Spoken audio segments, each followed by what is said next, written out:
నమస్కారం. Big debate ప్రత్యేక చర్చ కార్యక్రమానికి స్వాగతం. బీఆర్ఎస్ మాజీ పార్లమెంట్ సభ్యురాలు కవిత గారికి సుప్రీంకోర్టు ఈరోజు బెయిల్ మంజూరు చేసింది. సిబిఐ, ఈడీ రెండు కేసుల్లో బెయిల్ మంజూరు చేస్తూ సుప్రీంకోర్టు కొన్ని కీలక వ్యాఖ్యలు చేసింది. ఈడీ, సిబిఐ దర్యాప్తు తీరు మీద ఎలాంటి ఆధారాలు లేకుండా ఎంపిక చేసుకున్న వాళ్ళని కేసులు ఇరికించే ప్రయత్నం చేస్తూ ఉన్నారు. అప్రూవర్స్ మాటలే సాక్ష్యాలుగా ఎలా పరిగణిస్తారు, ఇతర ఎలాంటి ఎవిడెన్స్ లేకుండా, అలాగే రికవరీ లేకుండా అని చెప్పి కూడా సుప్రీంకోర్టు కీలక వ్యాఖ్యలు చేసింది. అయితే ఇదే కేసులో ఆరోపణలు ఎదుర్కొంటున్న కేజ్రీవాల్కి ఇప్పటివరకు ఢిల్లీ ముఖ్యమంత్రి కేజ్రీవాల్కి బెయిల్ శాంక్షన్ కానటువంటి పరిస్థితి. రౌజన్యూ కోర్టులో ఏం జరుగుతుంది? ఈ బెయిల్ మీద రాజకీయ ఆరోపణలు, ప్రత్యారోపణలు జరుగుతున్నాయి. బీజేపీ మాజీ అధ్యక్షులు తెలంగాణ బండి సంజయ్ గారు ఇది కాంగ్రెస్ బీఆర్ఎస్ సమిష్టి విజయం అని చెప్పి ఆయన అంటూ ఉన్నారు.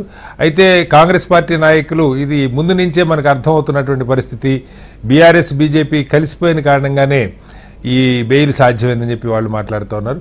మొత్తంగా రాజకీయ ఆరోపణలు ఎలా ఉన్నా ఏం జరుగుతుంది ఈ కేసులో? కొద్దిమందికి ఒకలాగా, కొద్దిమందికి ఒకలాగా ఎందుకు తీర్పులు ఉంటున్నాయి?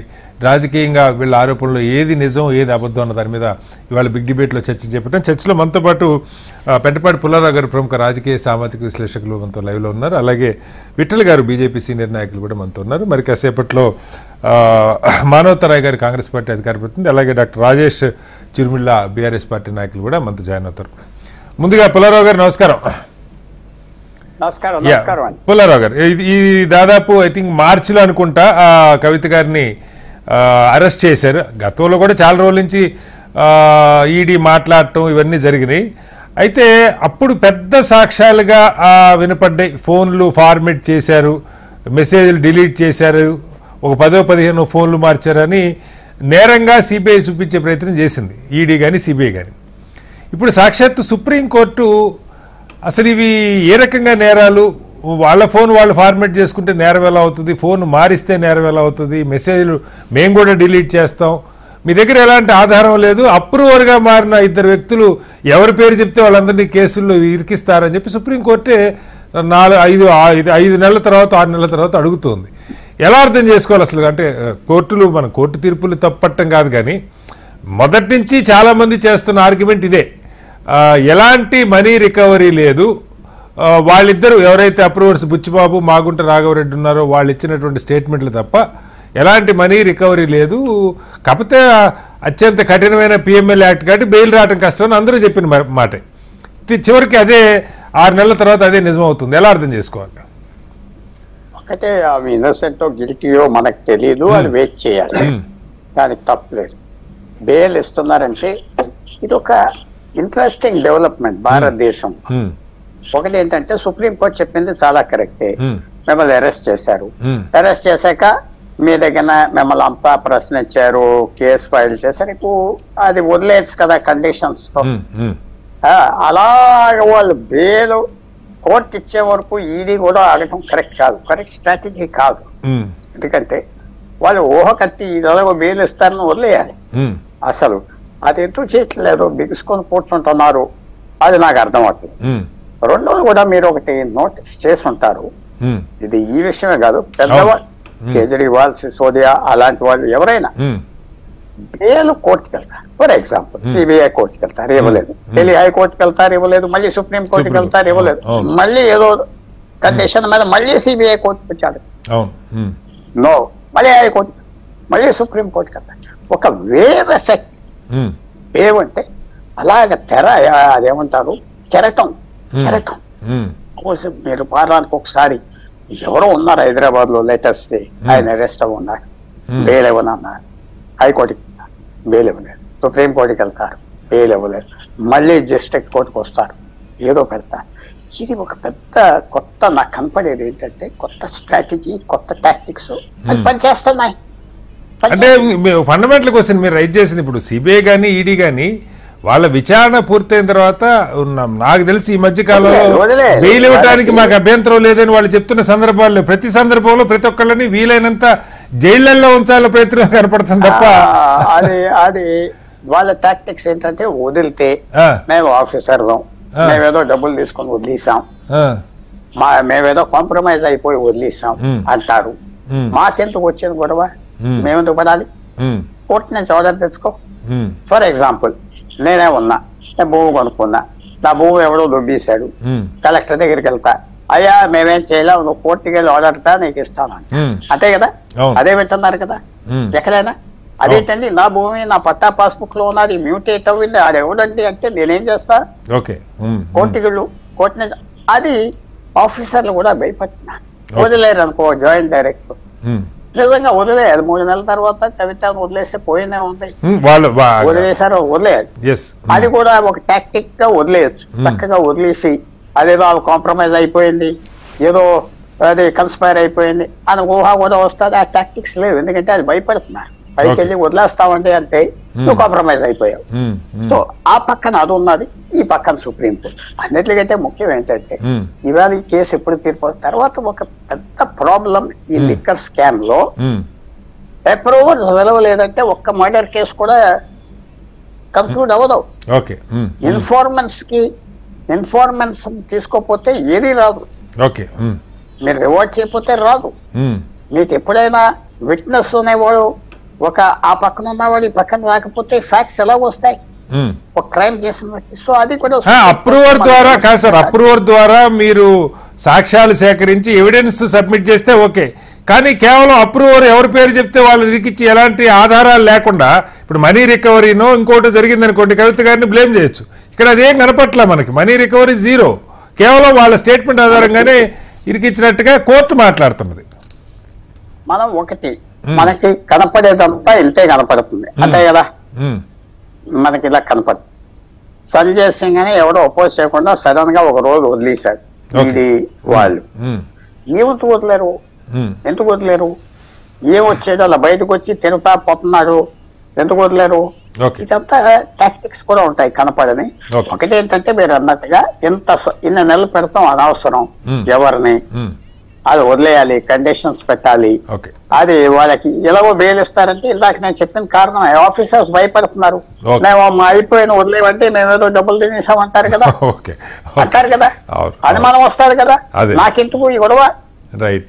రైట్ సార్, మళ్ళీ వస్తాను మీ దగ్గరికి. మనతో డాక్టర్ రాకేష్ చిరుముళ్ళ, అలాగే మానవతరాయ్ గారు కూడా జాయిన్ అయ్యారు. రాకేష్ గారు నమస్కారం. రాకేష్ గారు ఎలా చూస్తా ఉన్నారు? అంటే ముందు నుంచి మీడియాలో కానీ లేదంటే సిబిఐ ఈడీ చెప్పిన ప్రధానమైనవి ఈవిడ ఫోన్లు మార్చారు, 15 ఫోన్లు, ఇవన్నీ ఫార్మేట్ చేశారు కాబట్టి నేరం చేశారు అని సరే 2-3 సార్లు విచారణ చేశారు, తర్వాత అరెస్ట్ చేశారు, తిహార్ జైల్లో పెట్టారు. ఇవాళ కోర్టు దాన్ని అది ఏ రకంగా నేరమని 6 నెలల తర్వాత సుప్రీంకోర్టు న్యాయమూర్తులు మాట్లాడుతున్నటువంటి పరిస్థితి. ఇంతకు మించి మీరేమి కలెక్ట్ చేయలేకపోయారు అంటే దీన్ని ఎలా అర్థం చేసుకోవాలి? Sir good evening sir. ఈ ప్యానెల్లో ఉన్నటువంటి పెద్దలు రాజకీయ విశ్లేషకులు పత్తిపాటి పుల్లారావు గారికి, అదే విధంగా విఠలన్న గారికి, మా మిత్రుడు మానవతరాయ్ గారికి, శ్రీనివాస్ గారికి, ప్రొఫెసర్ శ్రీనివాస్ గారికి, అదే విధంగా హెచ్ఎండి ప్రేక్షకులకి. సార్ ఫస్ట్ ఆఫ్ ఆల్ నేను ఏమంటున్నా అంటే ఇక్కడ జరిగినటువంటి అంశం ఏంటంటే ఒక లిక్కర్ టెండర్ జరిగింది సార్. ఒకసారి కేసు చర్చించుకుంటే ఎవరు పెట్టారు, ఎందుకు పెట్టారు అంటే ఒక గవర్నమెంట్ పాలసీ వాళ్ళు ఒక లిక్కర్ టెండర్ ఓపెన్ చేశారు.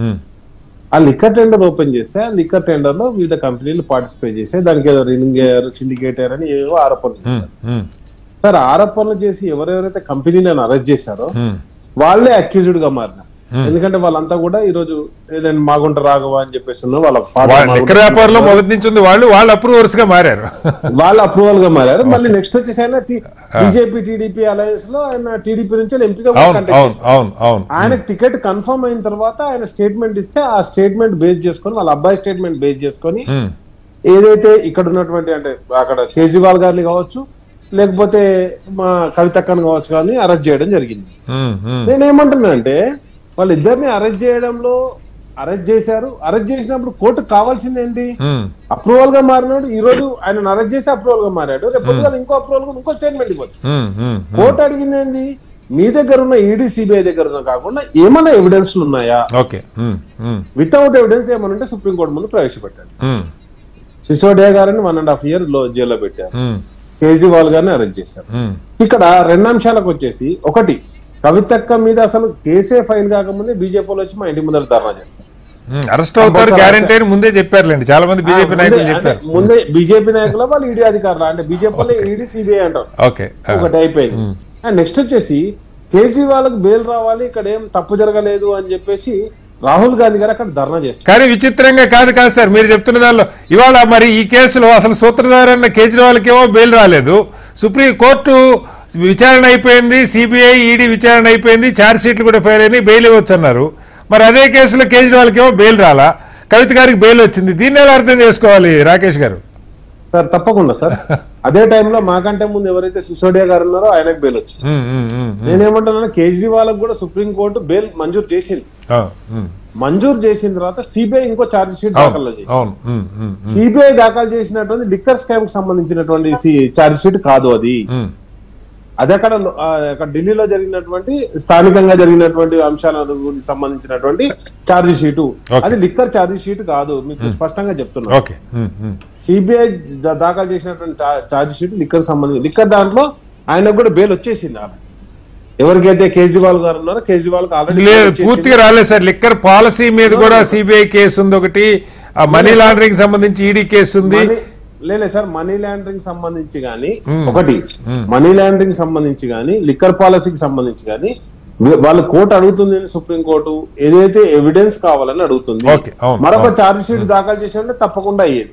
కానీ ఇక్కడ నేను అనేది ఏంటంటే, మరి ఇదే అంశం మీద రాహుల్ గాంధీ గారు ధర్నా చేశారు ఢిల్లీలో. ఇండియా కూటమి మొత్తం ధర్నా చేసింది. అంటే ధర్నా చేసింది కాబట్టి సిసోడియాకు బెయిల్ వచ్చిందంటే బీజేపీ కాంగ్రెస్ కలిసి సిసోడియా గారికి బెయిల్ ఇప్పించారు అనుకున్నా. ఆరోపణలోకి వద్దాం కాదు కదా మనం, ఈ రాజకీయ ఆరోపణలు కేసు వరకే చర్చిస్తే సార్, ఒకటి అక్కడ జరిగింది ఏంటంటే, ఏవైతే అక్కడ ఉన్నటువంటి ఢిల్లీ ప్రభుత్వం ఆమ్ ఆద్మీ పార్టీ ప్రజలకు ఇచ్చినటువంటి హామీలన్నీ, ఎందుకంటే మనకు వ్యాట్ లో లేని రెండు ఉంటాయి సార్ రాష్ట్ర పరిధిలో, ఒకటి లిక్కర్, ఇంకోటి వచ్చేసి పెట్రోల్ సార్, అంటే డీజిల్ క్రూడ్ ఆయిల్. అవి రెండింటికి సంబంధించి వ్యాట్ తోటే వాళ్ళు ఏదైనా ఫండింగ్ గ్యాదర్ చేసుకోవాలి, రీప్రొడ్యూస్ చేయాలి. ఆ రీప్రొడ్యూస్ చేయాలంటే ఏం చేశారు, గతంలో ఉన్నటువంటి 30-40 సంవత్సరాలుగా ఢిల్లీలో ఉన్నటువంటి లిక్కర్ మాఫియా కాదని కేజ్రీవాల్ గారు ఒక నిర్ణయం తీసుకొని అక్కడ టెండర్లు పిలిచారు. ఇక్కడ ఇంకో క్వశ్చన్ కూడా అడిగింది సుప్రీంకోర్టు, మీరు జాగ్రత్తగా గమనిస్తే. సుప్రీంకోర్టు అడిగిన క్వశ్చన్ ఏంటంటే, ఈ పాలసీ ద్వారా ప్రభుత్వం ఏమైనా నష్టపోయిందా? ప్రభుత్వానికి నష్టం జరగాలి కదా. ఇప్పుడు నీకు స్కామ్ అనేది ఎప్పుడు సార్, ప్రభుత్వం నష్టపోయినట్టు కదా స్కామ్ జరిగేది. అక్కడ స్కామ్ ఏం జరగలేదు. జరగనప్పుడు మరి ఏం జరిగింది? ఆ వివరాలు అంటే నేను అసలు ఇందులో స్కామ్ ఉందా లేదా వేరే, అసలు ఆధారాలు లేకుండా ఎలా అరెస్ట్ చేస్తున్నారు? ఇది రాజకీయ ప్రేరేపిత, ఇది ఓన్లీ రాజకీయ ప్రేరేపితమే. దీని మీద అన్ని కేసులు పెట్టింది రాజకీయ ప్రేరేపిత. రైట్ సార్, మళ్ళీ వస్తాను మీ దగ్గరికి రాకేష్ గారు. విఠల్ గారు, ఇక్కడ ఇది ఒక పక్క మీరు పెట్టిన కేసు, సిబిఐ విచారణ జరిపింది, ఈడీ విచారణ జరిపింది, ఎంక్వైరీలు చేశారు, నెలల తరబడి బీజేపీ నాయకులంతా ధూమ్ధామని మాట్లాడారు. ఇదంతా జరిగింది నెలల తరబడి. ఈ మార్చిలో అరెస్ట్ చేయడం కాదు, అంతకు ముందు నుంచే చాలా కొన్ని నెలలుగా రిపీటెడ్గా జరిగింది, ఎలిగేషన్స్ చేశారు. తీరా ఇవాళ సుప్రీంకోర్టు ముందుకు వచ్చేసరికి సరే డిలే ఎందుకు అవుతుందంటే, మనం చూస్తూ ఉన్నాం అరెస్ట్ చేయగానే మాకు కొద్ది టైం కావాలంటారు, కింద కోర్టుకు వెళ్తుంది, అక్కడి నుంచి హైకోర్టు. ఇప్పుడు పుల్లారావు గారు చెప్పారు, ఈ ముందుకి వెనక్కి తిరగటంలో ప్రాసెస్లో వాళ్ళది ఏమీ లేకపోయినా కూడా నెలల తరబడి కాలయాపన అవుతుంది. మనకి గత సీజే గారు చెప్పారు, bail is a routine, jail is an exception అని. ఇవాళ అది కాకుండా అసలు వీలైనంత అంటే నేను ఈ మధ్య కాలంలో విఠల్ గారు ఏ కేసులో కూడా విచారణ పూర్తయినా వాళ్ళకి బెయిల్ రాకుండా ఉండటం కోసమే సిబిఐ ఈడీలు ప్రయత్నం చేస్తాం. దీని వెనకాల ఉద్దేశం ఏంటో మనకు తెలియదు. కానీ ఈ కేసులో ఇవాళ ఎలాంటి ఆధారాలు లేవు, వాళ్ళ అప్రూవర్స్ ఇది తప్పని సుప్రీంకోర్టు వ్యాఖ్యలు చేసింది. చాలా అసహనం వ్యక్తం చేసింది. ఒక మాటలో చెప్పాలంటే సిబిఐ ఈడీ మీద. మీ నాయకులేమో ఇది కాంగ్రెస్ బీఆర్ఎస్ సమిష్టి విజయం అని చెప్పి వాళ్ళు మాట్లాడుతూ ఉన్నారు. అంటే ఒక లాయర్ గారు కేసు వాదిస్తే వాళ్ళిద్దరికి కలిపేస్తారా? మరి ఈ కేసులో కేజ్రీవాల్ గారికి ఎందుకు బెయిల్ రాలేదు? రాకుండా ఈడీ బెయిల్ ఇస్తుందని కానీ సిబిఐ ఇంకొక కేసు ఎందుకు వేసింది? దీనిలో కక్ష సాధింపు లేదంటే ఏం చెప్తారు? మీకు అక్కడ ఉన్నటువంటి ప్యానల్ మెంబర్స్ పుల్లారావు గారి పెద్దలు, రాకేష్ గారికి, భరత్ రాయ్కి అందరికి గుడ్ ఈవినింగ్ తెలియజేస్తూ, ఇంతకుముందు రాకేష్ గారు చెప్పినట్టుగా అసలు ఎక్కడ కూడా గవర్నమెంట్ కి నష్టం జరగలేదు, ఇది రాజకీయ కక్షతోటి పెట్టినట్టు అనేది కేసుని ఎస్టాబ్లిష్ చేసే ప్రయత్నం చేస్తా ఉన్నారు. సుప్రీంకోర్టు మనం డీటెయిల్ గా చదవాలి సార్. అసలు సుప్రీంకోర్టు మనం చర్చించుకుంటున్న వాదన నిజమైతే కేసే కొట్టేయాలి. సుప్రీంకోర్టు అసలు కేసును కొట్టేసి బెయిల్ ఇవ్వాలి. కేవలం బెయిల్ మాత్రమే వచ్చింది. అది రౌత అవెన్యూ కేసులో కింది కోర్టులో జరుగుతా ఉంది ప్రొసీడింగ్స్. దానికి సంబంధించినటువంటి ఛార్జ్ షీట్లు వేశారు. 494 మంది what ever it may be evidences సేకరించారు. అది ఇంకా 2 years జరుగుతుందా, 3 years 4 years మనం వి డోంట్ నో సార్. కాకపోతే ఏంటంటే ఇది రాజకీయ కక్షతో కూడుకున్నది అనేది చాలా పశ్చాత్తాపం. ఎందుకంటే అక్కడ ఢిల్లీలో గవర్నమెంట్ ఎక్స్చెకర్ కి నష్టం జరిగిందని అక్కడ ఉన్నటువంటి governor first of all chief secretary Delhi chief secretary గారు ఐడెంటిఫై చేసి ఆదాయం తగ్గింది లిక్కర్ పాలసీ ద్వారా, గతంలో ఉన్న పాలసీలో ఇన్కమ్ పెరిగింది, కొత్త పాలసీ ఇన్కమ్ పెరుగుతుందని చెప్పి పాలసీ తీసుకొస్తే రాత్రి 3 గంటల వరకు కూడా షాప్స్ ఓపెన్ ఉన్నప్పుడు కూడా గవర్నమెంట్ రావాల్సిన విఠల్ గారు దయచేసి మనం కేసులో ఇందులో స్కామ్ ఉందా లేదా నా చర్చ కాదు. నా చర్చల్లో బెయిల్ విషయంలోనే నేను మాట్లాడుతున్నాను. కోర్టు మీరు చెప్పారు 490 ఎవిడెన్స్ కలెక్ట్ చేశారని. మరి అదే సిబిఐ ఈడీ కోర్టు ముందు ఇవి కూడా ఎవిడెన్స్ చూపించవచ్చు కదా, బెయిల్ రాకుండా ఆపొచ్చు కదా, ఎందుకు ఆపలేకపోయారు? ఒక్క నిమిషం సార్, సుప్రీం కోర్టులో కేసు నడవట్లేదు. First of all we have to understand it. రౌత్ రెవెన్యూ కేసులో కింద ప్రాథమికంగా అక్కడ జరుగుతుంది, కేసు అక్కడ ఉంది. హైకోర్టు బెయిల్ నిరాకరించింది కాబట్టి సుప్రీంకోర్టులో అప్రోచ్ అయ్యారు. సుప్రీంకోర్టులో ఆల్రెడీ మీరు ఛార్జ్ షీట్ వేసినాక ఎందుకు ఇంకా తనని అరెస్ట్ ఇంకా మీ కస్టడీలో ఉంచుకుంటారని కొంత అసహనం వ్యక్తం చేసి బెయిల్, సహజంగా బెయిల్ ఏం చేస్తారు సార్, ఛార్జ్ షీట్ వేసేంత వరకు బెయిల్ ఇవ్వరు. ఇట్స్ గివెన్ లోయర్ కోర్ట్స్ లో కూడా ఛార్జ్ షీట్ వేసిన తర్వాత బెయిల్ ఆపడానికి వీలేదు. సిసోడియా కూడా అట్లనే వచ్చింది. సిసోడియా కూడా ఆ రకంగా బెయిల్ వచ్చి సిసోడియాకి రాగలిగింది. సిసోడియా వచ్చిన రోజు అనుకున్నారు అందరూ ఇవాళ కవితకు కూడా బెయిల్ వస్తుందని. సో నేను చెప్పేది సార్ అంటే ఎట్లా గారు మీకు కూడా లీగల్ ప్రొసీజర్స్ తెలుసు, మీరు కూడా ఉద్యమాల్లో పనిచేసిన వాళ్ళు. ఒక ఛార్జ్ షీట్ బదులు ఇంకొక ఛార్జ్ షీట్, అనుబంధ ఛార్జ్ షీట్ వేసుకుంటూ సిసోడియా దాదాపు 17-18 నెలలు జైల్లో ఉన్నాడు ఈ కేసుకి సంబంధించి. కవిత గారు ఇంకా 5-6 నెలలే ఉన్నారు. అంటే దీన్ని ఉద్దేశపూర్వకంగా చేస్తున్నారు. అలాగే పని ఇక్కడ ఛార్జ్ షీట్ అయిపోయిన తర్వాత కూడా ఎందుకు CBID okay you can give bail అని చెప్పి ఎందుకు అనరు? ఎలాగూ కాబట్టి వచ్చింది కదా సార్, ఆ మాట వాళ్ళు అన్నట్టు రాలేదు కదా, కావాలి మాకు ఇంకా జడ్జిమెంట్ వాళ్ళు నో అబ్జెక్ట్ అంటే అగెనెస్ట్ చేయలేదు, బెయిల్ కు వ్యతిరేకించలేదు. ఎస్ మేము ఛార్జ్ షీట్ వేసారంటే వేసినామన్నారు, మీ ప్రొసీడింగ్స్ ఎవిడెన్స్ ప్రొసీడింగ్ అయిపోయిందన్నారు. సుప్రీంకోర్టు జడ్జి ఒక నిర్ణయం తీసుకుంది, రిలీజ్ చేసింది. సో ఇలా దీనికి బీజేపీకి ఏం సంబంధం, సెంట్రల్ గవర్నమెంట్ కి ఏం సంబంధం? ఒకటే పాయింట్ అడుగుతున్నాను సార్. ఇదే సిబిఐ ఈడీ ఇవాళ రౌజ్ అవెన్యూ కోర్టులో కేజ్రీవాల్ కేసు కూడా విచారణ జరిగింది. అక్కడ బెయిల్ ఇవ్వలేదు. ఎందుకని ఇవ్వలేదు? అక్కడ మరి ఛార్జ్ షీట్లు కేసుకు సంబంధించి ఉండవు కదా sir. Srinivas sir, there may be is the chief minister of that Delhi state. ఆయన పాలసీని ఎవాల్వ్ చేసిన వాడిలో తాను ముఖ్యుడు. దానికి డిప్యూటీ సీఎం గా ఆయన ఎక్సైజ్ శాఖ మంత్రి ఉన్నాడు. సో వారికి మీద సీరియస్ అలిగేషన్స్ ఉండొచ్చు, వారిపైన ఇంకా ఛార్జ్ షీట్ మొత్తం కంప్లీట్ కాకపోవచ్చు. ఈమె ఇక్కడ కవిత గారి మీద ఉన్న ఆరోపణలు ఏంటి? ముడుపులు ఇచ్చారు, 100 crores ఇచ్చారనే ఆరోపణల కారణంగా ఇదంతా కేసు నడిచింది. సో దానికి సంబంధించిన ఎవిడెన్సెస్ అనేది లోయర్ కోర్టులో జరుగుతాయి, రౌత్ రెవెన్యూ కేసులో జరుగుతాయి. ఇది కోర్టు ప్రొసీడింగ్స్ కి బీజేపీకి సెంట్రల్ గవర్నమెంట్ కి ఎలాంటి సంబంధం ఉంటుంది సార్? మా బండి సత్య గారు ఏం మాట్లాడారు? మీ కాంగ్రెస్ పార్టీకి ఇవాళ రాజ్యసభ మెంబర్ అయ్యాడు తను సింఘ్వి. కాంగ్రెస్ పార్టీకి సంబంధించిన లాయర్ సుప్రీం కోర్టులో కవిత తరపున కొట్లాడింది కాబట్టి బెయిల్ వచ్చిందని చెప్పారు. సరే, లాయర్లు అనే వాళ్ళు ఫీజులు తీసుకుంటారు, ఏ పార్టీకైనా దాన్ని వాదిస్తారు. కాంగ్రెస్ పార్టీకి సంబంధించిన ఎంపీ అని తను ఎస్టాబ్లిష్ చేశాడు. మరి మమ్మల్ని అడుగుతున్నారు కదా, ఇదే కాంగ్రెస్ పార్టీ ఏమంటుంది? బీజేపీ బీఆర్ఎస్ ఇప్పుడు బీజేపీ బెయిల్ ఇప్పించింది అంటారు. బీజేపీకి అసలు బెయిల్ కి ఏం సంబంధం సార్? సుప్రీంకోర్టు ప్రొసీడింగ్స్ బీజేపీకి ఏం సంబంధం? అవి ఇండిపెండెంట్ అటానమస్ ఒక ఆర్గనైజేషన్స్. సుప్రీంకోర్టు ప్రొసీడింగ్ సంబంధం లేదు. సిబిఐ ఈడీ కేంద్రం ఎలా చెప్తే అలా ఇప్పుడు వాళ్ళు అబ్జెక్షన్ చెప్పకపోవడానికి, అబ్జెక్షన్ రైట్ చేయకపోవడానికి కారణాలు ఉన్నాయన్నదే question. Srinivas sir, local home department ఎవరి కంట్రోల్ ఉంటుంది? స్టేట్ గవర్నమెంట్ కదా. అట్లా సెంట్రల్ లో సిబిఐ ఉంటది. Enquiry agencies answerable to courts, not government. Okay, right. ఒకసారి మళ్ళీ వస్తాను సార్ మీ దగ్గరికి. పుల్లారావు గారు మీరు క్విక్ గా చెప్పండి. నేను మానవరావు గారి దగ్గరికి అభిషేక్ సింఘ్వి ఫాదర్ ఎల్ఎం సింఘ్వి పక్కా బీజేపీ మనిషి, వాజ్పేయి దోస్త్, రాష్ట్రపతి రైట్ సార్. డిబేట్ మానవరావు గారు, ఒకే కేసుకి సంబంధించి ఢిల్లీలో కేజ్రీవాల్ గారి విషయంలో కాంగ్రెస్ ఒకలాగే స్పందిస్తుంది, కవిత గారి విషయంలో మరొకలాగే స్పందిస్తుంది అన్నది మీ మీద ఉన్నటువంటి ఒక ఆరోపణ. అట్ ద సేమ్ టైం ఇవాళ మనకు అర్థమవుతున్నది, ఒకే కేసులో కవిత గారికి బెయిల్ వచ్చింది, కేజ్రీవాల్ గారికి బెయిల్ రాలేదు. కారణాలు ఏంటో తెలియదు. దీన్ని ఎలా అర్థం చేసుకోవాలి? కారణాలంటే ఏం లేదండి. పునీతులు కావాలంటే జైలుకు పోవాల్సిన వాళ్ళు బీజేపీ కార్యాలయానికి వెళ్తే పునీతులు అయిపోతారు. గతంలో చాలా మంది అయ్యారు. ఎంతో మంది కాంగ్రెస్ నాయకుల్ని లేకుంటే వేరే పార్టీకి చెందిన నాయకుల్ని బీజేపీ లొంగ తీసుకొని జైల్లో ఉండాల్సిన వాళ్ళు తన కార్యాలయాల్లో కట్టి పడేస్తుంది. ఇది వాస్తవం. మన రాష్ట్రంలో, తెలుగు రాష్ట్రాల్లో, ఉమ్మడి తెలుగు రాష్ట్రాల్లో అనేక ఉదాహరణలు ఉన్నాయి. బ్యాంకులను కొల్లగొట్టినోడని, తర్వాత రకరకాల కుంభకోణాలు చేసినోడని, ఆ రాజ్యసభ సభ్యులై ఉండి ఎథిక్స్ కమిటీ, పార్లమెంట్ ఎథిక్స్ కమిటీలో వాళ్ళ మీద ఫిర్యాదు చేసిన తర్వాత వాళ్ళని మళ్ళీ వెంటనే వాళ్ళే బీజేపీ పార్టీలో చేర్చుకున్న సంఘటనలు కనపడ్డాయి. ఇవాళ రాజకీయంగా బీఆర్ఎస్ పార్టీ చాలా బలహీనం అయిపోయింది. పార్లమెంట్ ఎన్నికల తర్వాత ఒక దిక్కుతోచినటువంటి పరిస్థితిలో ఉన్నది. తర్వాత 7 స్థానాల్లో అంటే ఇక్కడ ఏంటంటే ఒక ఒప్పందం ఉంటది. వీళ్ళిద్దరు టార్గెట్ ఎట్టుందంటే బీజేపీ బీఆర్ఎస్ పార్టీ రెండు కూడా కాంగ్రెస్ పార్టీని అసలు ముందుకు రాకుండా. మీరు ఎలిగేషన్స్ అన్ని చేయండి, నాకు అభ్యంతరం లేదు. కానీ నా ప్రశ్న ముందు, మొదటి ప్రశ్నకి మీరు ఆన్సర్ చెప్పలా. మొదటి ప్రశ్న, దీనిలో సూత్రధారు ఉన్నటువంటి కేజ్రీవాల్కి ఏమో మీరు మద్దతు ఇస్తారు. కేజ్రీవాల్ గారికి రాకపోవటం ఏంటంటే ఇండియా కూటమిలో భాగంగా ఉంటాం.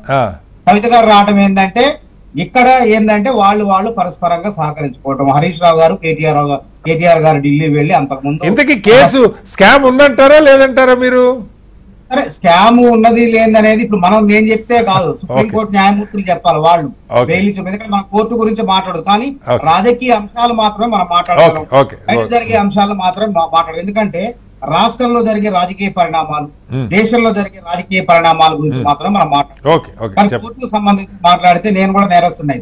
కాబట్టి ఇక్కడ ఏమైందంటే, ఇక్కడ బీఆర్ఎస్ పార్టీ తన ఉనికిని కాపాడుకోవాలంటే బీజేపీతో సహవాసం చేయాల్సిందే. లేకపోతే రాష్ట్రంలో అనేక గడ్డు పరిస్థితులు ఎదురవుతున్నాయి. కేసీఆర్ గారికి, కేటీఆర్ గారికి. కవిత గారు ఒక పక్క జైల్లో నుంచి ఇలా బెయిల్ మీద బయటకు వచ్చారు.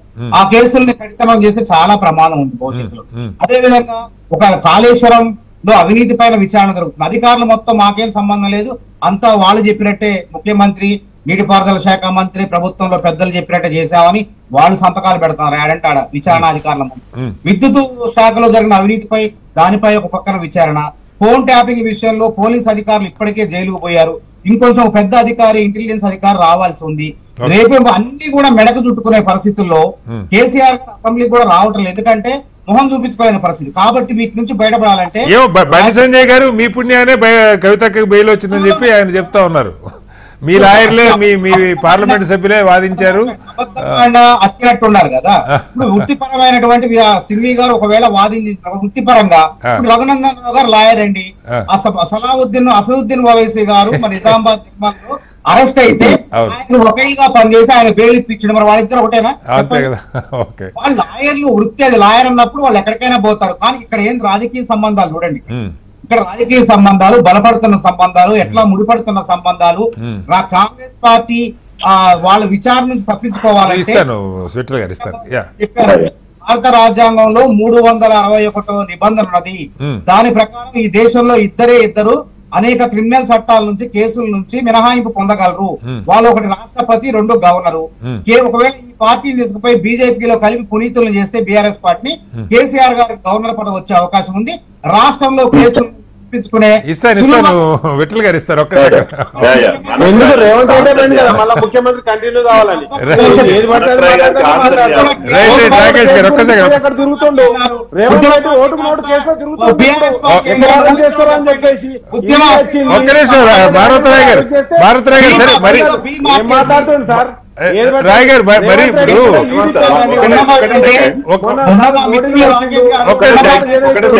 ఇస్తాను సార్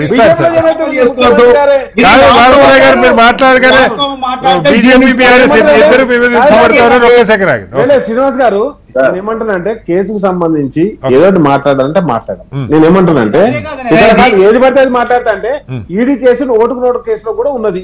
దాని గురించి అదే రేవంత్ రెడ్డి గారు 3 సార్లు కలిపారు. 3 సార్లు కలిసి నన్ను అట్లనే ముఖ్యమంత్రి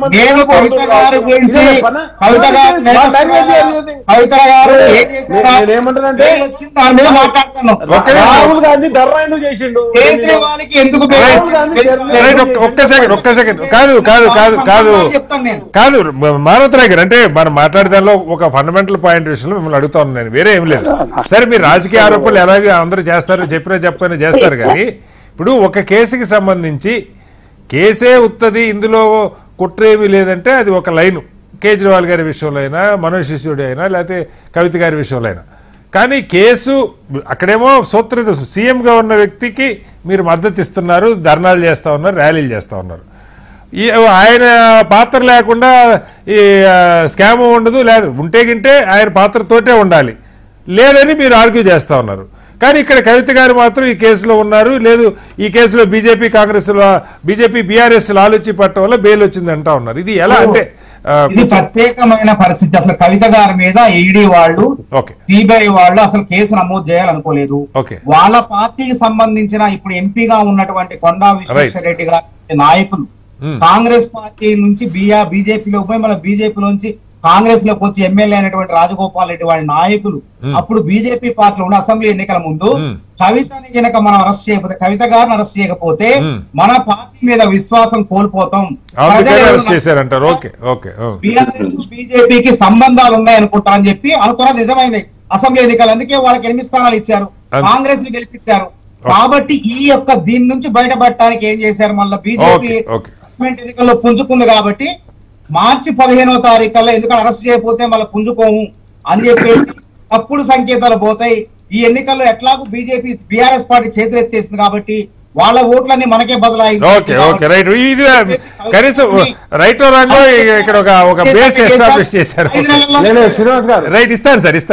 ఒక్కసారి పుల్లారావు గారు ఇక్కడ గారు మీ దగ్గరికి వచ్చాను. పుల్లారావు గారు, ఈ ఆరోపణలు ఇప్పుడు అంటే కేజ్రీవాల్ విషయం మీరు ఢిల్లీలోనే ఉంటారు, గమనిస్తూ ఉంటారు. చాలా సంవత్సరాలు ఇప్పుడు ఆయన ఏకంగా ముఖ్యమంత్రిగా ఉన్నాడు. ఆయన జైలు నుంచి కూడా ముఖ్యమంత్రిగానే ఫంక్షన్ చేస్తూ ఉన్నారు. ప్రధానంగా ఈ కేసుకి సంబంధించి ఏదన్నా ఉంటే నిజంగా ఆయన విధుల దృష్ట్యా ఫస్ట్ బెయిల్ రావాల్సింది కేజ్రీవాల్కి, రాష్ట్ర ముఖ్యమంత్రి కాబట్టి. ఇక్కడ మనం ఒరిస్సాలో, జార్ఖండ్లో చూసాం, హేమంత్ సోరెన్ జైల్లో పెట్టారు, ఆ తర్వాత చంపై సోరెన్ ముఖ్యమంత్రి అయ్యాడు. హేమంత్ సోరెన్ బయటికి రాగానే ఆయన తప్పుకున్నాడు, ఇవాళ ఆయన బీజేపీలోకి వస్తూ ఉన్నాడు. అంటే ఇది ఉద్దేశపూర్వకంగా. అక్కడ కూడా ఢిల్లీలో మనీష్ సిసోడియాని బెయిల్ ఇచ్చారు, కేజ్రీవాల్ని జైల్లోనే కంటిన్యూ అవుతుంది. ఏంటి ఇది? ఏదన్నా ఒక పార్టీల్లో ఒక స్ప్లిట్ కోసం ప్రయత్నమా, లేకపోతే మరి కోర్టులు, లాయర్లు, లేకపోతే ఈ సిబిఐ ఈడీలు వాదించడం, ఒక్కొక్క కేసు ఒక్కొక్క వ్యక్తి విషయంలో ఒకలాగా. ఇప్పుడు ఇందాక మీరు అన్నారు, మన మెటల్ గారు కూడా చెప్పారు, కవిత గారి విషయంలో మాకు నో అబ్జెక్షన్ అని చెప్పి వాళ్ళు చెప్పారని.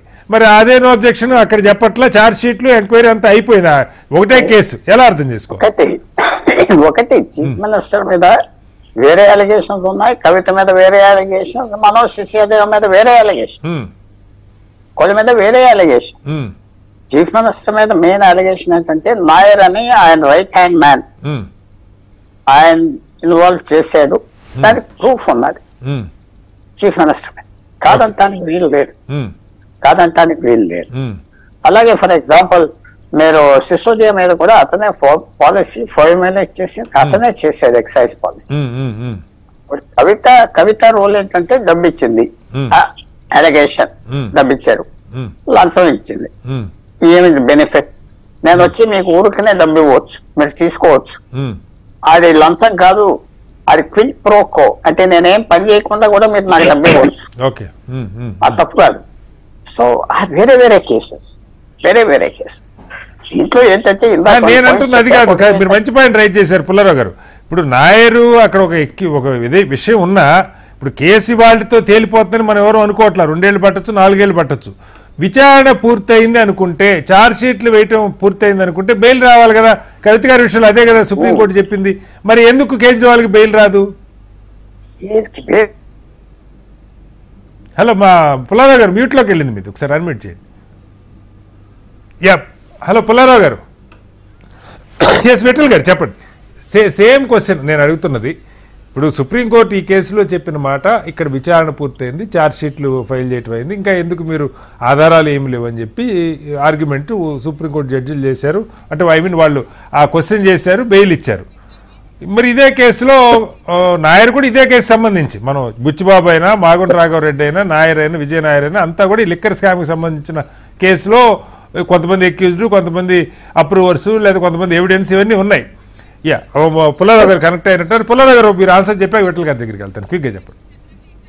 అదే ఒకటేంటంటే ఇమీడియట్ గా ఇది వేరే వేరే కేసెస్. ఇంకో ఉదాహరణ చెప్తున్నారు, అది ఎవరో ఫీల్ అవ్వకూడదు. సిద్ధరామయ్య పెట్టారు, సిద్ధరామయ్య మీద ఎలిగేషన్ ఏంటి, అది ఇలా మూవ్ చేశాడు, గిఫ్ట్ చేశాడు, అది పెద్ద అలిగేషన్ కాదు.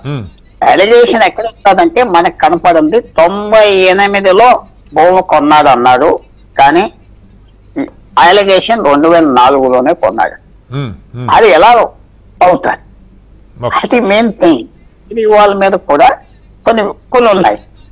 ఎస్, కేజ్రీవాల్ మీద ఏంటి, ఆ ఎలక్షన్ సొమ్ము గోవాలో వాడాడు, ఆయన ద్వారా వచ్చింది, అందించుకున్న వాళ్ళు చెప్పారు, ఆ లింక్ ఆయనతో ఉన్నది, అది డిస్ప్రూవ్ చేయాలి. ఆ డబ్బు ఎక్కడ నీకు వచ్చిందంటే నాకు తెలియదు అంటున్నారు, దాన్ని ఇచ్చారు అంటున్నారు కదా గోవాలో. గోవా ఎలక్షన్ 40 కోట్లు 50 కోట్లు. సో ఇవన్నీ మనకి ఒకటి కనపడదు. కానీ ఇందాక నేను చెప్పిన పాయింట్ ఏంటంటే మళ్ళీ రీఇటరేట్ చేస్తాను, వాళ్ళకి మళ్ళీ ఆఫీసర్స్ కి ఒకసారి వదిలేసి కండిషన్స్ గా 3 months తర్వాత గెట్ అవుట్ అని చెప్పారు.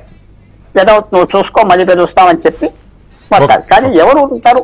ఇప్పుడు బ్యాంక్ ఉన్నది, బ్యాంక్స్ ఎందుకు లోన్ ఇవ్వట్లేదు? పెద్ద లోన్ ఇస్తే లంచం తీసుకుని ఇచ్చేది అంటారు, ఆ లోన్ కనుక సిక్ అయిపోతాయి. అందువల్ల అదొకటి ప్రాబ్లం ఉన్నది. తర్వాత ఇంకోటి ఎవరికి సంబంధం కాదు రాజకీయంగా, ఒకటి పెద్దవాళ్ళు ఏం చేస్తారంటే ఈ కెరటన్ థియరీ తీసుకొచ్చారు లాయర్స్, ఎవరైనా బీజేపీ ఏమైనా ఈ పార్టీ ఏమైనా, ఆ బెయిల్ వచ్చే వరకు అలాగే చేస్తాం.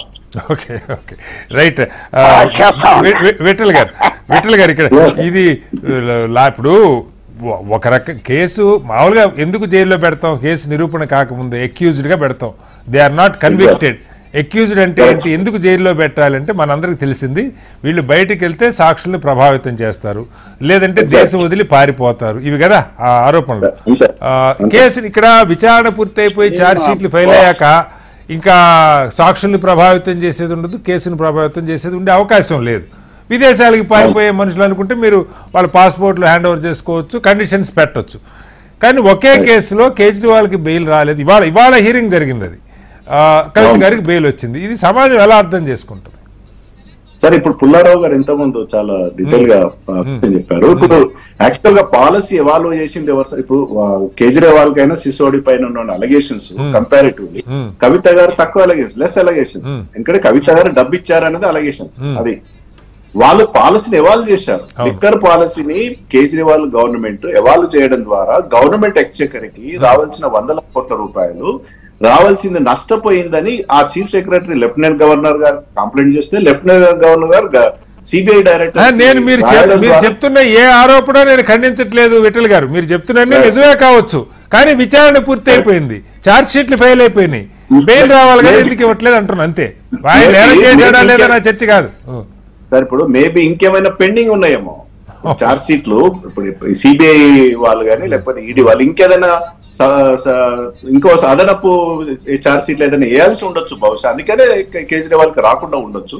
బహుశా సిసోడియా గారికి ఆ ఎక్సైజ్ మంత్రిగా బెయిల్ వచ్చినప్పుడు కేజ్రీవాల్ కూడా రేపో మాపో డెఫినెట్ గా బెయిల్ వచ్చే అవకాశం ఉంటది, నేను కాదనట్లేదు.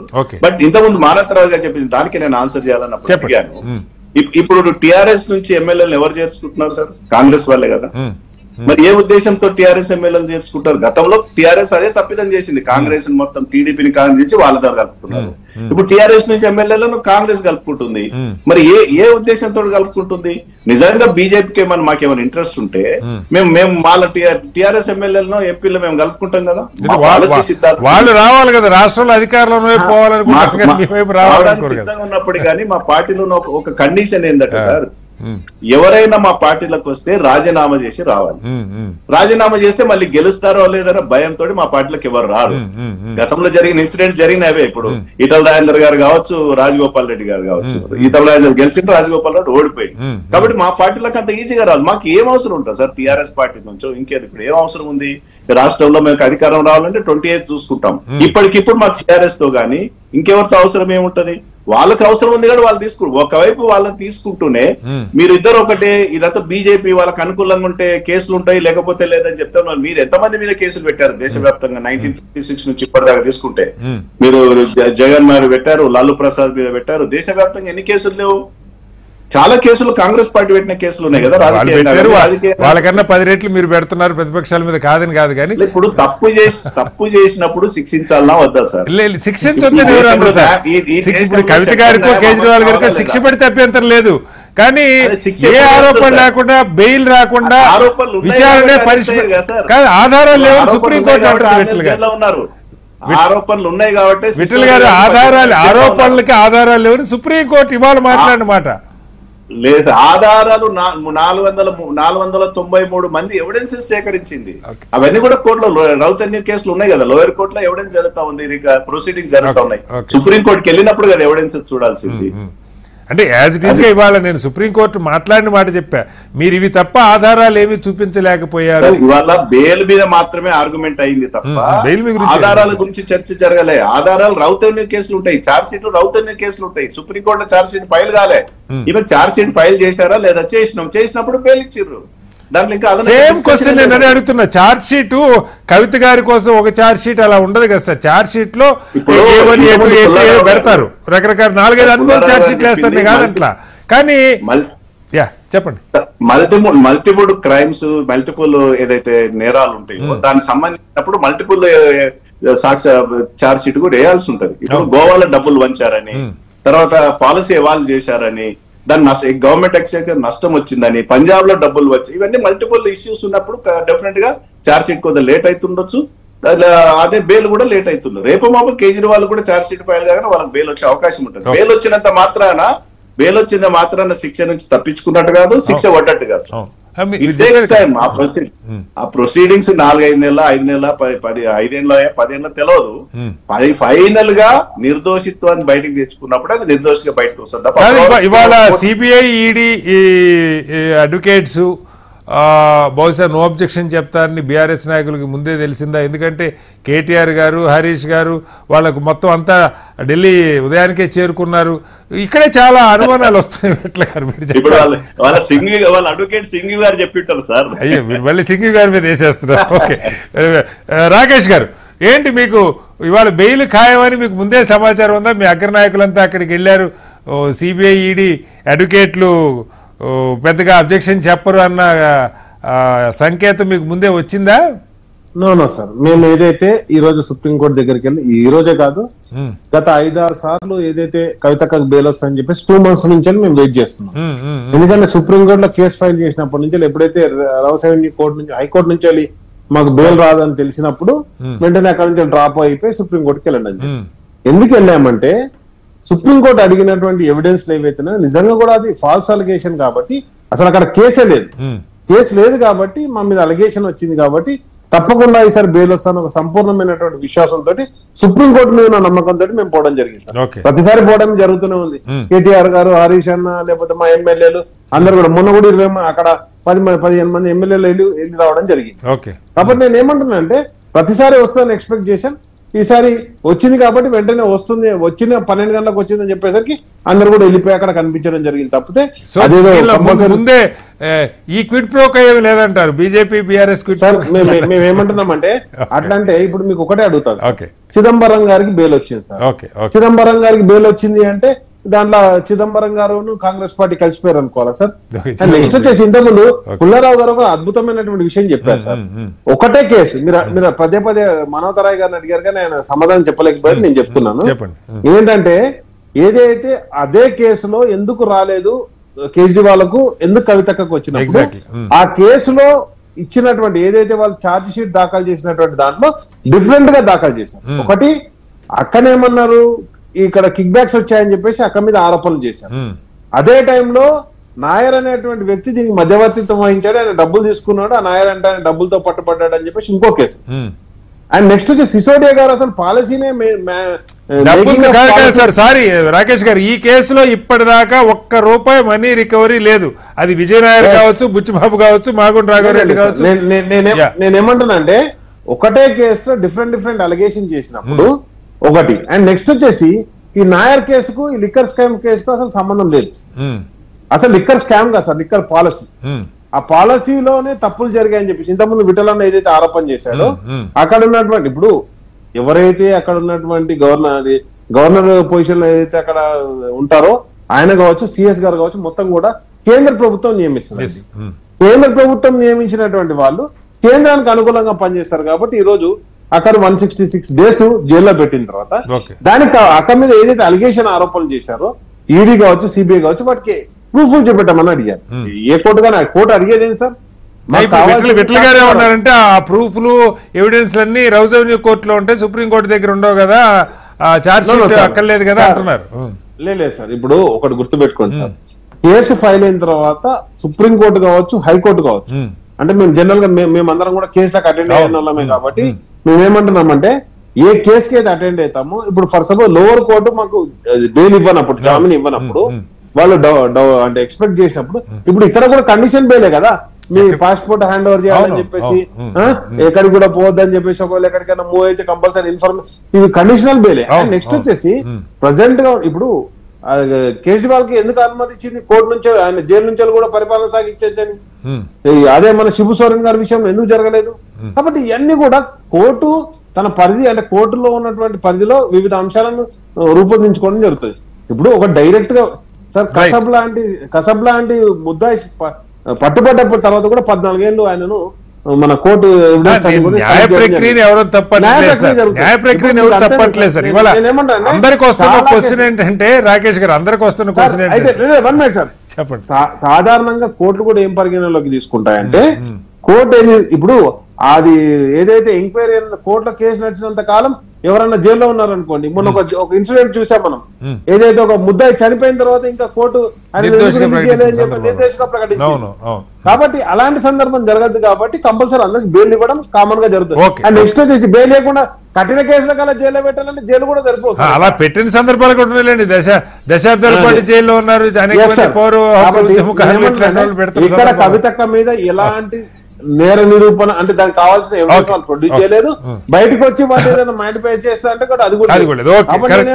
కాబట్టి వీటన్నిటిని పరిగణలోకి తీసుకొని సుప్రీంకోర్టు ఏదైతే ఉన్నదో కండిషనల్ బెయిల్ కవిత గారికి బెయిల్ రావటంలో ఎవరు అభ్యంతరం లేదు సార్, అయితే బెయిల్ రావటం వెనక ఏముందన్న దాని మీద చర్చ జరుగుతుంది. రాకేష్ సార్ ఒకటే సార్, నేను ఏమంటున్నా అంటే సింపుల్ గా సార్, శ్రీనివాస్ గారు నేను సింపుల్ గా చెప్తున్నాను సార్, ఒకవేళ నిజంగానే బెయిల్ల గురించి మనం చర్చించినప్పుడు చాలా మంది కాంగ్రెస్ నాయకులకు, ఇప్పుడు శిబు సోరెన్ గారు, హేమంత్ సోరెన్ గారు ఉన్నారు, కాంగ్రెస్ పార్టీతో అలయన్స్ ఉన్నారు, ఆయనకు బెయిల్ వచ్చింది, కింద కింద చీలికి వచ్చేసింది కదా, చంపేశ్వర బీజేపీలో గమనించారు సార్. నేనేమంటానంటే చేరిన పర్పస్ సర్వ్ అయింది అనుకోవచ్చు అక్కడ. లేదు సార్, నేను ఒకటే చెప్తున్నాను, ఇప్పుడు చిదంబరం గారికి వచ్చింది సార్, చిదంబరం గారు బీజేపీ పార్టీతో కలిసిపోయారు. రైట్, మన డివైడ్ అవుతున్నారు. ఒకసారి పుల్లారావు గారు క్విక్ గా మీరు చెప్పబోతున్నారు, మీరు చెప్పండి, నేను మానవత గారి దగ్గరికి వెళ్తాను. పుల్లారావు గారు మ్యూట్ లో ఉన్నారు సార్, ఒకసారి అన్మ్యూట్ చేయండి. పుల్లారావు గారు చెప్పండి. చెప్పండి. వాళ్ళ ముగ్గురు ఇంపార్టెంట్ పార్టీ లీడర్స్, వాళ్ళతో నేను కత్తులు క్రాస్ చేసుకోదలుచుకోలేదు, ఒక కమెంట్ చేస్తున్నా, ప్రైవేట్ గా చెప్పొచ్చు, ఒప్పుకుంటారు నాతో. ఏంటంటే మెయిన్ థింగ్ మనం చూసేది కామన్ సిటిజన్ గా చెప్తున్నా, ఈ వేవ్ థియరీ అన్నాను, అది ముగ్గురు చాలా educated and highly qualified people. ఇది సామాన్యుడికి ఇంకా మన కోర్టులో దెబ్బలాడలేం. దీని గురించి మాథ్యూ నెడుంపరా పేరు జ్ఞాపకం తెచ్చుకొని గూగుల్ చేయండి. మన చీఫ్ జస్టిస్ ని గత 1 year లో చాలా సార్లు అటాక్ చేశాడు. నువ్వు పెద్ద లాయర్లు వస్తేనే వెంటనే అలాంటి వాళ్ళు విన్నాను, ఓపెన్ గా అటాక్ చేశాడు.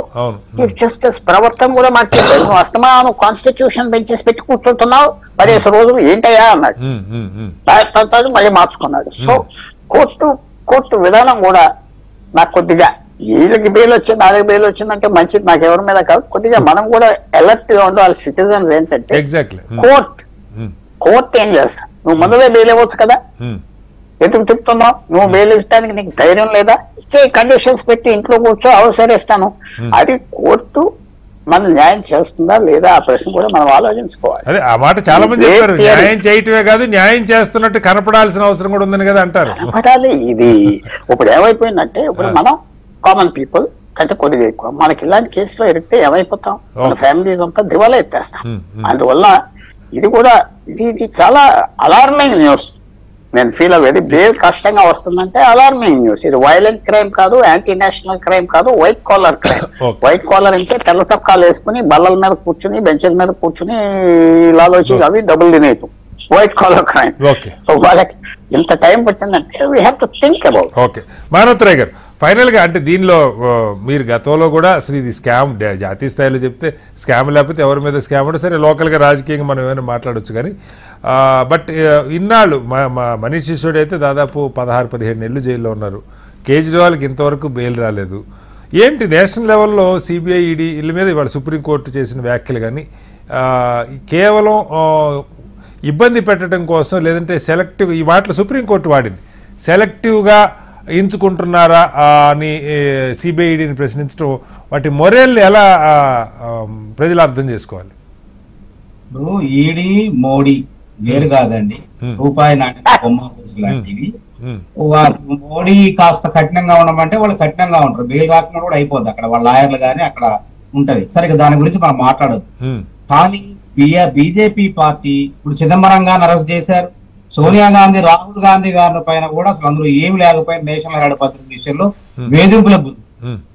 అదే విధంగా వాళ్ళు కేసీఆర్ గారు ముఖ్యమంత్రిగా ఉన్నంత కాలం వారి మీద కనీసం ఈడీ గాని సిబిఐ గాని ఎన్నో ఆరోపణలు ఉన్నాయి, ఫిర్యాదులు చేసినా గానీ కనీసం పట్టించుకోలేదు. అదే మమతా బెనర్జీ గారు ఇండియా కూటమి భాగస్వామ్య పక్షాల నాయకులపై అసలు అవసరం లేకపోయినా ఈడీ దూసుకపోవటం, జైల్లో పెట్టేయటం, మంత్రులు అరెస్ట్ చేయటం, ఈ విధంగా చేసింది.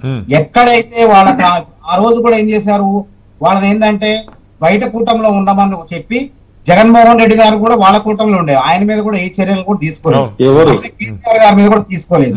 కాబట్టి ఇప్పుడు ఏంది, బీజేపీ రేపు తెలంగాణ రాష్ట్రంలో బీఆర్ఎస్ తట్టుకొని ముందుకు పోవాలి. ఎందుకంటే ఆల్రెడీ పార్లమెంట్ ఎన్నికల్లో చూపించింది. వాళ్ళు మర్చి చేసుకోవడానికి మీరేం మిగిల్చేయట్లేరు కదా సార్, మీరు లాగేస్తున్నారు కదా ఎమ్మెల్యేలు, వాళ్ళు ఎవరు మర్చి చేసుకుంటారు? పోతే ఇప్పుడు కర్ణాటకలో మా నాయకుడు డికే శివకుమార్ గారిని ఎన్ని రకాలుగా ఇబ్బందులు పెట్టింది చూడండి కేసులు. ఆయన జైల్లో పెట్టి, ఎరవాడ జైలు ఎక్కడ కర్ణాటక, ఎక్కడ జైలు పంపించి రకరకాలు పెట్టినా కోర్టులు కూడా ఎంతకాలం ఉంచుకుంటాయి? తప్పకుండా 2 నెలల, 3 నెలల, 5 నెలల, 6 నెలల, సంవత్సరం తర్వాత వదిలిపెట్టాల్సిందే. కానీ సానుభూతి వాళ్ళకు అనుకూలంగా ఉన్నటువంటి నాయకులకు మాత్రం వెంటనే బెయిల్స్ వస్తాయి.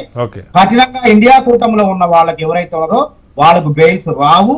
లాలూచీ పడితేనే బెయిల్స్ గానీ ఏదైనా వస్తాయి, లేకుంటే వాళ్ళు ఏం చేయాలి? హేమంత్ బిశ్వా శర్మ ఉన్నాడు, ఆయన చంపారం స్టోరీ చెప్పినాం మన ఏది, మన హేమంత్ బిశ్వాస్ మన జేఎంఎం పార్టీ ముఖ్యమంత్రి, మరి అది జార్ఖండ్ ముఖ్యమంత్రి, ఆయన జైలు పంపించారు లొంగకపోతే. వెంటనే ఆయన ముఖ్యమంత్రిని నమ్మకస్తులని పెడితే ఆయన లోపరుచుకొని రకరకాల ఇబ్బందులు పెట్టే ప్రయత్నం చేస్తారు. ఈ దేశంలో ఒక్కటే గుర్తు పెట్టుకోండి, ఈ దేశంలో బీజేపీకి లొంగని పార్టీ, బీజేపీని ఢీ కొట్టే పార్టీ 300 పైచిలకు స్థానాల్లో సరాసరి ఢీ కొట్టే పార్టీ ఎప్పటికైనా ఉందంటే అది కాంగ్రెస్ పార్టీ. ఈ 2 పార్టీలు కలవటం అనేది అసాధ్యం. అది కాబట్టి ప్రాంతీయ పార్టీలు ఏంటంటే వాటి ఉనికి ప్రమాదమైనప్పుడు అధికారంలో ఉన్నటువంటి జాతీయ పార్టీల దగ్గరికి వెళ్తాయి, అది సర్వసాధారణమైన అంశం. కాబట్టి ఇక్కడ క్లియర్ కనపడుతుంది, బీజేపీకి 8 పార్లమెంట్ స్థానాలు వచ్చినాయి, బీజేపీ కూడా ఉవ్విళ్ళు ఊరుతుంది. రేపైనా 29లో అయినా ఎప్పుడైనా కానీ బీజేపీకి ఒకటి వాస్తవం, జాతీయ స్థాయిలో వాళ్ళకి ఎప్పటికైనా మీరు ప్రధాన శత్రువు అవుతారు, కానీ ప్రాంతీయ పార్టీలు వాళ్ళకి శత్రువులు గారు, మీకు కూడా శత్రువులు గారు అవసరం వస్తే ప్రత్యర్థి పార్టీలు అసంభవం, కలవటం అనేది అసంభవం. అయితే పాపం ఇంత చేసిన మొన్న బీజేపీకి అనుకున్న స్థానాలు రాలేదు, అయోధ్యలోనే ఓడిపోయారు. తర్వాత కాంగ్రెస్ పార్టీ సంక్షేమ పథకాల అమలు తీరు చూస్తే బీఆర్ఎస్ ఎమ్మెల్యేలు ఎవరు కూడా బీజేపీలో పోయే పరిస్థితి లేదు. ఇంకో 10 ఏళ్ల పాటు కాంగ్రెస్ అధికారంలో ఉండే పరిస్థితులు ఉన్నాయి. ఇక్కడ రేవంత్ రెడ్డి గారి పాలన అందరికీ స్వర్ణయుగంలా మారిపోతుంది. కాబట్టి బీజేపీ బీఆర్ఎస్ ఎమ్మెల్యే ఏం చేస్తారు, ఇప్పటికే 10 మంది వచ్చారు, 10 మంది కూడా సిద్ధంగా ఉన్నారు, అధినాయకత్వం నిలుపుదల చేసింది. కాబట్టి వాళ్ళ బాధ ఏంటంటే ఇంత చేసినా మేము కేంద్రంలో అధికారంలో ఉన్నా. సార్ శ్రీనివాస్ గారు ఇస్తాను సార్, ముగ్గురికి ఇస్తాను. ఒక్క సెకండ్ రాయ్ గారు, మానత్ రాయ్ గారు, ఓకే ఒక్కసారి పుల్లారావు గారు క్విక్గా, అంటే నేషనల్ లెవెల్లో బీజేపీకి ఇప్పుడున్న ఈ కోయలేషన్ గవర్నమెంట్, అంటే మెజారిటీ లేకుండా కోయలేషన్ ఫస్ట్ టైం నడుస్తున్న పరిస్థితి. సో ఈ ప్రాంతీయ రేపు పొద్దున రాజ్యసభలో కూడా చాలా భారీగా తగ్గే అవకాశం ఉంది సీట్లు, ఎందుకంటే వీళ్ళకి చాలా రాష్ట్రాల్లో కొంత ఎదురు దెబ్బే కనపడుతున్న పరిస్థితి. అసెంబ్లీ ఎన్నికలు రేపు మళ్ళీ 1-2 ఉన్నాయి, తర్వాత మహారాష్ట్ర పోతుంది అనుకుంటున్నారు. ముందు జాగ్రత్తగా కొంత కాస్త ఫ్లెక్సిబిలిటీ పెంచుకుంటున్నారు అనుకోవాలా, లేదు ఇది ఫెయిర్గా కోర్టుల ద్వారా వచ్చినట్టే అర్థం చేసుకోవాలా? ఒకటి ఏంటంటే తప్పకుండా నేను ఇప్పుడే I was writing an article, Modi చాలా ఇన్ఫ్లెక్సిబుల్ మనిషి, అది కరెక్ట్ కాదు. ఆయన కెరియర్ మనం చూస్తే 2001లో 2000లో ముఖ్యమంత్రి అయ్యాడు, ఎప్పుడు ఎమ్మెల్యే కాదు, జ్ఞాపకం పెట్టుకోండి, 14 సంవత్సరాలు చేసేది, ఎప్పుడు ఎంపీ కాదు, ప్రధానమంత్రి అయ్యాడు. సో ఆయనకి ఆ మాత్రం పొలిటికల్ సెన్స్ లేదు, రేవంత్ రెడ్డి గారికి లేదు, రేవంత్ రెడ్డి గారికి లేదు, లేకపోతే కేసీఆర్ ఒక అమాయకుడు అనుకోవటం మనం ఫుల్. వెరీ క్లెవర్ పీపుల్, అందరూ అంత స్థాయికి వచ్చాక ఎప్పుడు ఒకసారి తప్పుకోవాలి, ఒకసారి కొట్టాలి, వాళ్ళకి తెలుసు ఒక్కోసారి పని అవ్వదు. Okay but I don't think of it like that. ఆయన పద్ధతి పెద్ద మారలేదు, కొన్ని చిన్న కాంప్రమైజెస్ చేస్తున్నాడు ఫారెన్ పాలసీలో. ఒక చట్టాలు తీసుకొచ్చాడు, ఏదో వెనక పెట్టేసరి అది అర్థం చేసుకున్నాడు. ఆ సెలెక్ట్ కమిటీకి పంపిస్తే అక్కడి నుంచి వచ్చాక పాస్ చేయొచ్చు అని ఆయన అర్థం చేసుకున్నాడు. అడ్జస్ట్ అయ్యే మనిషి. సో ఇప్పుడు అపోజిషన్ ఆయనకున్న అపోజిషన్ అర్థం చేసుకోవాల్సింది వెరీ ఇంటెలిజెంట్ పాలసీ. సో ఆయనకి పెద్ద శత్రువు కాంగ్రెస్ బీఆర్ఎస్, అది కదా చర్చ. బీఆర్ఎస్ కాంగ్రెస్ బీఆర్ఎస్ అంటే ఒకటి, కాంగ్రెస్ పార్టీ ఎక్కడైనా రీజనల్ పార్టీయే పెద్ద శత్రు. ఎక్కడ రీజనల్ పార్టీ ఉన్నదో కాంగ్రెస్ పార్టీకి రీజనల్ పార్టీ శత్రువు. అది స్నేహం చేసుకున్నా తగ్గిపోతారు. బీజేపీకి రీజనల్ పార్టీ శత్రువు కాదు. ఎక్కడ చూసినా బెంగాల్ అనుకోండి, బీహార్ అనుకోండి, ఉత్తరప్రదేశ్ అనుకోండి, ఒడిశా అది మన్నుతో వస్తుంది. కాంగ్రెస్ కి ప్రాబ్లం. Okay right. రాకేష్ గారు క్విక్ గా ఏంటి సంబరాలకి రెడీ అవుతున్నారా? బహుశా ఇప్పుడే మరి కాసేపట్లో రిలీజ్ అవుతారు కవితక్క అని చెప్తా ఉన్నారు, ఏం చెప్తారు? తప్పకుండా సార్. ఒకటి అసలు అంటే ఇది రాజకీయ కక్షపూరితంగా జరిగినటువంటి చర్యగానే మేము భావించడం జరుగుతుంది. ఇంతకుముందు మిత్రులు చెప్పినారు, ఏదైతే చెప్పారో ఆ ఇండియా కూటమి కాకుండా ఇటు బీజేపీ ఎన్డీఏ కూటమి కాకుండా ఉన్న వాళ్ళమే మమ్మల్ని మాత్రమే ఈ రోజు అరెస్ట్ చేయడం జరిగింది. నెంబర్ 1. నెంబర్ 2 వచ్చేసి ఇప్పుడు బీజేపీతో అలయన్స్ ఉన్నటువంటి చంద్రబాబు నాయుడు గారు రాష్ట్రంలోకి రాగానే ఆయనను కలిసినటువంటి 3 ఎమ్మెల్యేలు కాంగ్రెస్ పార్టీలో జాయిన్ అయిపోయారు. అది ప్రకాష్ గౌడ్ గారు కావచ్చు, లేకపోతే అరకపూడి గాంధీ గారు కావచ్చు,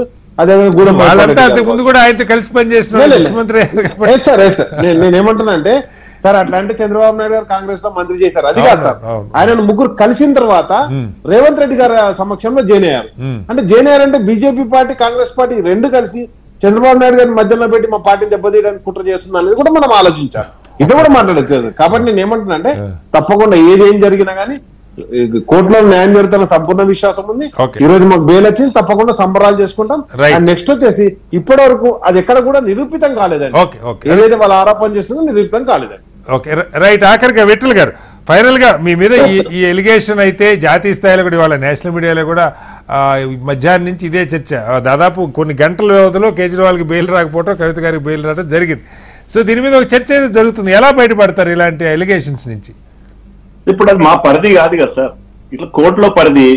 కోర్టు చట్టము, సుప్రీం కోర్టు లేదా ఎంక్వైరీ ఆర్గనైజేషన్స్ చెప్పాల్సిన సమాధానం బీజేపీ కానీ లేదా కేంద్ర ప్రభుత్వానికి సంబంధించిన అంశమే కాదు అది. అది వాళ్ళు కోర్టు ఫైనల్ గా కోర్టు చూడాలి. ఎందుకు బెయిల్ ఇవ్వాలని supreme court has to answer. ఇప్పుడు మేము ఇది బెయిల్ ఇప్పించినట్టు దానికి బెయిల్ ఇవ్వనట్టు కాదు కదా సార్. ఇప్పుడు కవిత గారికి బెయిల్ ఎట్లా వచ్చిందో కేజ్రీవాల్ సుప్రీం కోర్టు నిర్ణయం దేని ఆధారంగా ఉంటుందంటే లాయర్లు వాదించే కేసు లేదా సిబిఐడి సబ్మిట్ చేసే ఎవిడెన్స్ ఆధారంగానే ఎవిడెన్సెస్ లాయర్లు వాదించే దాన్ని బట్టే ఉంటుంది సార్. కేంద్ర ప్రభుత్వాన్ని కానీ బీజేపీ గానీ సంబంధం లేని ఇష్యూ అది. కోర్టు పరిధిలో ఉంది, court has to decide. Okay అది సార్. రైట్. మొత్తంగా ఏదేమైనా సరే కవిత గారికి ఈరోజు బెయిల్ రావటం బీఆర్ఎస్ వర్గాల్లో చాలా ఆనందాన్ని నింపేటువంటి కార్యక్రమం కనపడుతుంది. అయితే పార్టీలు ఒకళ్ళ మీద ఒకళ్ళు బండి సంజయ్ గారి దగ్గర నుంచి మొదలుపెట్టి కేటీఆర్ గారు అలాగే కాంగ్రెస్ పార్టీ సీనియర్ నాయకులు కూడా ఇది ఒకళ్ళ మీద ఒకళ్ళతో నేరం తోసుకుంటున్న పరిస్థితి. ఇది 2 పార్టీలు కుమ్మక్కయ్యాయి, బీజేపీ బీఆర్ఎస్ కుమ్మక్కయ్యాయని కాంగ్రెస్ ఆరోపణ చేస్తూ ఉంటే కాంగ్రెస్ బీఆర్ఎస్ కుమ్మక్కయ్యాయని బీజేపీ ఆరోపణ చేస్తూ ఉంది. మేము ఎవరితో కుమ్మక్కు కాలేదు, న్యాయం మా వైపు ఉంది కాబట్టి బెయిల్ వచ్చిందని చెప్పి బీఆర్ఎస్ పార్టీ నాయకులు చెప్తున్నారు. ఏదేమైనా జాతీయ స్థాయిలో అయితే అటు కేజ్రీవాల్కి ఇదే కేసులో కేజ్రీవాల్కి బెయిల్ రాకపోవటం, కవిత గారికి బెయిల్ రావటం మీద అనేక ఆరోపణలు లేకపోతే అనుమానాలు అయితే వ్యక్తం అవుతున్నాయి. ఫలితం ఎండ్ ఆఫ్ ది డే కోర్టుల్లో నేరం తేలే వరకు ఆరోపణలు ప్రత్యారోపణలు ఇలాగే ఉంటాయి. చర్చలో పాల్గొన్న మానవతరాయ్ గారికి, విఠల్ గారికి, రాకేష్ గారికి అలాగే పుల్లారావు గారికి ధన్యవాదాలు. ఇది వాళ్ళ బిగ్ డిబేట్. రేపు మరోస్తే మళ్ళీ కలుద్దాం. అందరికీ నమస్కారం. సెలవు.